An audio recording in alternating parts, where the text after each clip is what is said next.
जम्मू कश्मीर के पहलगाम में हुए आतंकी हमले पर पीएम मोदी के कड़े फैसले के बाद यूपी में रह रहे पाकिस्तानी बासिंदों पर एक्शन शुरू हो गया है। बरेली से 1 तो बुलंदशहर से 5 पाकिस्तानियों को उनके देश डिपोर्ट कर दिया गया है।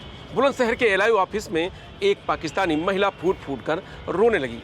एक अफसर ने उन्हें दिलासा दिया, कहा कि परेशान ना हो, जब माहौल ठीक हो जाएगा तो दोबारा लाएंगे।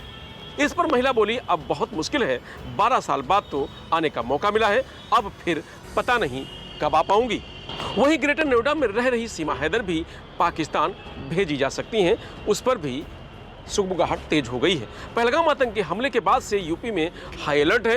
यूपी पुलिस विभाग के लोकल इंटेलिजेंस एलआईयू ने सभी 75 जिलों से इनपुट मांगे हैं कि किस जिले में पाकिस्तानी कितने दिन से रह रहे हैं, क्या उनके पास वीजा है, वीजा है तो किस कैटेगरी का है, जैसे सवालों से जवाब मांगे गए हैं। पाकिस्तान के कराची में दिल्ली मेंशन नॉर्थ रोड निवासी शहनाज बेगम का मायका बरेली के बारादरी थाना क्षेत्र में है। 1982 में उनकी पाकिस्तान में शादी हुई थी। शादी के बाद वह वहीं जाकर बस गईं। शहनाज ने बताया कि वह बीच बीच में अपने परिवार से मिलने के लिए भारत आती रहती हैं। इस बार 24 मार्च को अपनी बीमार मां को देखने पाकिस्तान से अमृतसर आईं और वहां से बरेली आने के लिए पंजाब मेल में सवार हुई।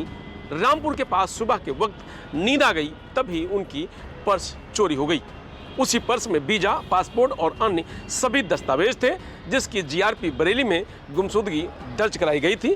45 दिन का वीजा था। पुलिस कस्टडी में दिल्ली भेजा गया है। शहनाज भारत में 45 दिन के वीजा पर आई थी, जो 6 मई 2025 तक वैध है, मगर केंद्र सरकार के सख्त रुख के बाद उन्हें समय से पहले ही भारत छोड़ना पड़ रहा है। बरेली पुलिस ने बुधवार देर रात शहनाज को नोटिस जारी किया। नोटिस में कहा शहनाज को 48 घंटे में देश छोड़ना होगा। उन्हें वाघा बॉर्डर के माध्यम से पाकिस्तान वापस भेजा जाएगा। इसके लिए सुरक्षा एजेंसियों को अलर्ट कर दिया गया है। पुलिस का कहना है कि शहनाज को पाकिस्तान जाने के लिए दिल्ली एम्बेसी में संपर्क करना होगा। गुरुवार दोपहर करीब 1 बजे शहनाज को पुलिस कस्टडी में कार से दिल्ली भेजा गया है। साथ में उनका भाई तालिब भी गया है। अब यहां से उसे पाकिस्तान भेजा जाएगा। एसएसपी अनुराग आर्य ने बताया कि शहनाज विशेष उद्देश्य प्रवेश वीजा पर बरेली आई थी। इनके 1 टाइम ट्रेवल डॉक्यूमेंट के लिए एलआईयू और संबंधित एजेंसियों से पत्राचार किया गया है। वहां से जो भी दिशा निर्देश प्राप्त हुए हैं, उसके तहत पुलिस कार्रवाई कर रही है। भारत सरकार की तरफ से जो भी निर्देश प्राप्त हुए हैं, उसके संबंध में भी उन्हें लिखित में अवगत करवा दिया गया है। भारत सरकार के आदेश के मुताबिक शहनाज को 48 घंटे में देश छोड़ना होगा। उसके पास वीजा नहीं है। एसएसपी ने बताया कि बरेली में दीर्घकालिक वीजा पर 34 लोग हैं, जिनका समय समय पर सत्यापन भी कराया जाता है। बुलंदशहर की बात करें तो बुलंदशहर से 5 पाकिस्तानी महिलाओं को वापस भेजा गया है। ये सभी 30 और 40 दिन के विजिटर वीजा पर अपने रिश्तेदारों से मिलने आई थी। वीजा रद्द किए जाने की सूचना मिलते ही वे बुलंदशहर एलआईयू दफ्तर पहुंची और अटारी बॉर्डर की ओर रवाना हो गई। खानम अप्रैल में बुलंदशहर आई थी। उनका नरसैना के चंदियाना गांव में मायका है। एलआईयू ऑफिस में खानम फूट फूट कर रोने लगी। वहां मौजूद एक शख्स ने उन्हें दिलासा दिया, कहा कि आप परेशान ना हो, जब माहौल ठीक हो जाएगा तो दोबारा लाएंगे। इस पर खानम बोले कि अब बहुत मुश्किल है, 12 साल बाद तो आने का मौका मिला था, अब फिर पता नहीं कब मौका मिलेगा। नसाबा खान ने बताया कि वह 11 अप्रैल को सायाना में कोतवाली के सामने स्थित अपनी मां और भाई के घर आई थी। जब उनके पिता जीवित थे तब वह हर साल मायके आती थी, लेकिन अब लगभग 6 साल बाद वो मायके आई थी। नसाबा की शादी पाकिस्तान के कराची स्थित गुलशन ए पार्क में हुई थी। उन्होंने कहा कि अगर 1 या 2 साल में वीजा मिल जाए तो वह अपने मायके वालों से मिलने जरूर आएंगी। पहलगाम में पर्यटकों की हत्या के सवाल पर नसाबा ने कहा कि हत्या किसी की भी हो, वह गलत है। सरकार के निर्देशों पर नसाबा को सयाना से वापस भेजा गया है। 18 पाकिस्तानी नागरिक लॉन्ग टर्म वीजा पर रह रहे हैं। ये सभी भारतीयों से विवाह कर चुके हैं और भारतीय नागरिकता के लिए आवेदन कर रखा है। पुलिस और प्रशासन इनकी नियमित निगरानी कर रही है।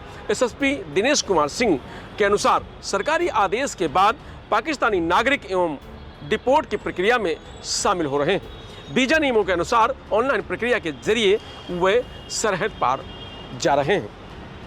क्या सीमा हैदर को भी भारत छोड़कर पाकिस्तान जाना होगा? तो सोशल मीडिया पर लोग इस सवाल पर बहस कर रहे हैं, क्योंकि सीमा हैदर अवैध तरीके से भारत पहुंची थी। अब सवाल यह है कि पिछले माह पैदा हुए उनकी बच्ची का क्या होगा? क्या उसको नागरिकता मिलेगी? इलाहाबाद हाईकोर्ट के वकीलों के मुताबिक सभी पाकिस्तानी नागरिकों को हर हाल में भारत छोड़ना ही पड़ेगा। ऐसे हालात में सीमा हैदर को भी भारत छोड़ना पड़ सकता है। हालांकि ऐसा करना आसान नहीं। दरअसल राज्य सरकार पर निर्भरता है कि वह सीमा हैदर को भारत में रहने की इजाज़त दे या नहीं। एक और तथ्य ध्यान रखने योग्य यह है कि सीमा हैदर ने भारतीय नागरिक सचिन मीणा से शादी की है। सचिन से उसका एक बच्चा भी है। ऐसे में यूपी सरकार की प्रतिकूल रिपोर्ट आने पर ही सीमा हैदर पर कोई कार्रवाई होगी। का कहना है कि सीमा की नवजात बच्ची है जो अभी अस्पताल में है। इनका मामला बिल्कुल अलग है। मर्सी पिटीशन ऑलरेडी दी जा चुकी है। ऐसे कोई नियम तो नहीं है, लेकिन आगे देखते हैं क्या होता है। जो बन पड़ेगा किया जाएगा। बच्ची का जन्म इंडिया में हुआ था, इसलिए उसे नागरिकता मिल चुकी है। सीमा भारत की बहू है। इसके ऊपर कई केसेस भी भारत में हैं। नागरिकता के लिए प्रक्रिया चल रही है। हम भारत सरकार के टच में हैं। सीमा हैदर ने नेपाल के रास्ते भारत में अवैध रूप से प्रवेश किया था। भारत आने के बाद उसने ग्रेटर नोएडा के रबुपुरा में रहने वाले सचिन मीणा के साथ शादी की थी। दोनों की मुलाकात ऑनलाइन गेम PUBG के माध्यम से हुई थी। यही रिश्ता धीरे धीरे प्यार में बदल गया। अब सीमा सचिन के साथ नोएडा में रह रही है। वह सचिन के बच्चे की मां बन चुकी है। जम्मू कश्मीर के पहलगाम में हुए आतंकी हमले के बाद अटारी बॉर्डर को पूरी तरह बंद कर दिया गया है। भारत आए पाकिस्तानी नागरिकों को इस रास्ते से लौटने के लिए 1 मई तक का वक्त दिया गया है। पाकिस्तानी नागरिक अब भारत दौरा नहीं कर सकेंगे। भारत में मौजूद पाकिस्तानी नागरिकों को भारत छोड़ने के लिए 48 घंटे का समय दिया गया है। सभी पाकिस्तानी नागरिकों के वीजा रद्द कर दिए गए हैं। बता दें कि पहलगाम आतंकी हमले में मारे गए कानपुर के शुभम द्विवेदी का राजकीय शोक सम्मान के साथ अंतिम संस्कार किया गया। चाचा नरेंद्र ने मुखाग्नि दी। पिता बगल में खड़े होकर रोते रहे। तो सीएम योगी आदित्यनाथ ने शुभम को श्रद्धांजलि दी और घर वालों से बातचीत कर उन्हें ढांढस बंधाया। फिलहाल इस स्टोरी में इतना ही। आप देखते रहिए लोकमत हिंदी।